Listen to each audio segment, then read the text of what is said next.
हर जब शब बरात के रात आएगी अगरबत्ती लेके बाप के कब्र में ऐसे गालेगा लगता है कि रॉकेट पटाखा छोड़ने गया। पढ़ने का तो ढंग है नहीं, कुरान तो पढ़ते नहीं, घर में कभी बैठते नहीं, माँ बाप को कभी देखते नहीं, उलमा से मिलते नहीं, मस्जिद में घुसते नहीं। अब कहते मौलाना इस्लाम खतरे में है। खतरे में इस्लाम नहीं, खतरे में तुम हो। बोली सुन्नी लोग, ये बरेली लोग हलवा पकाता है। हलवा कौन किताब में?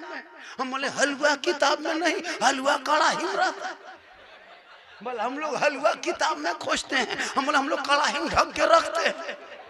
बोले हम लोग हलवा खोजते खोजते थक गए किताब में। हम लोग बोले कड़ाही से निकाल के खाते खाते थक गए। तुम लोग खोजते रहो, हम लोग खाते रहे। अच्छा हलवा पकाए हम और खोजे वो लोग। कौन लोग? हम नाम नहीं लेते, तकलीफ होती है।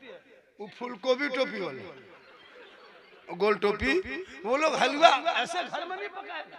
लेकिन अगर समझी घर आ गया और अगर शिवरात के दूसरे दिन कोई समझी आ गया उपटिया वाला और अगर हलवा दे दिया एक प्लेट, सब उड़ा देगा। तब ना जायज नहीं, घर में ना जायज। यहाँ का होता है। हमारे यहाँ गाँव बगल में था।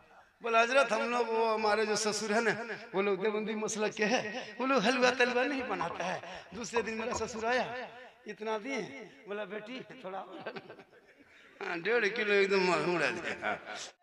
शबे बारात के शब में अगर तेरे माँ बाप तुमसे नाखुश है, इतना माथा मस्जिद में पटकना गड्ढा हो जाए, हाथ इतना ऊपर उठा आसमान चला जाए, आंख से इतना आंसू निकले समंदर बन जाए, फिर भी तेरी दुआ कबूल नहीं होगी। आका फरमाते माँ बाप की रजा में रब की रजा।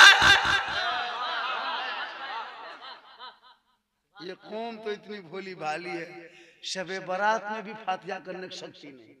इमाम के पीछे दौड़ेगा। इमाम पागल क्यों हो जाता है? 150-200 घर है, अरे वो इमाम सूजी हलवा जटर मटर बटर पूरी बना के रख लिया और इमाम को खोज रहा है। अब बच्चों सब देख रहा है कि हम भी खाएंगे। ना मौलवी साहब खाना दीजिए तब खाएंगे। सूजी देखते बहुत बच्चा सो जाता। इतने घर में आदमी है, घर मकान बढ़िया है, तो 3 को कुलवल्लाह शरीफ पढ़ने के लायक नहीं। पता है किसी घर में हम सब 8 बजे रात पहुंचते हैं, तब तक सूजी ढकल, पैटकवा सिकवा रखल, इमाम का पारा गौरव होता है। ऐसा है अगर घर घर में फातिहा क्या नहीं कर सकते क्या जी? लेकिन उस लायक रहोगे तब ना। बेटा जब पढ़ने उम्र में तब तो मोबाइल चला रहा है। इन लोगों के हाथ में किताब पोथी दो, इंग्लिश हिंदी सब पढ़ा, लेकिन पहले दीन तो इतना पढ़ा दो कि जब माँ बाप का जनाजा लेके जाए तो दुआई जनाजा पढ़ सके। 50 साल से जनाजा पढ़ते हो, अब तक दुआई जनाजा तो पढ़ने के लायक नहीं बना। 50 साल से ईदगाह जा रहे हो, अभी तक आपको दुआ क्या कहते हैं, मिट्टी देने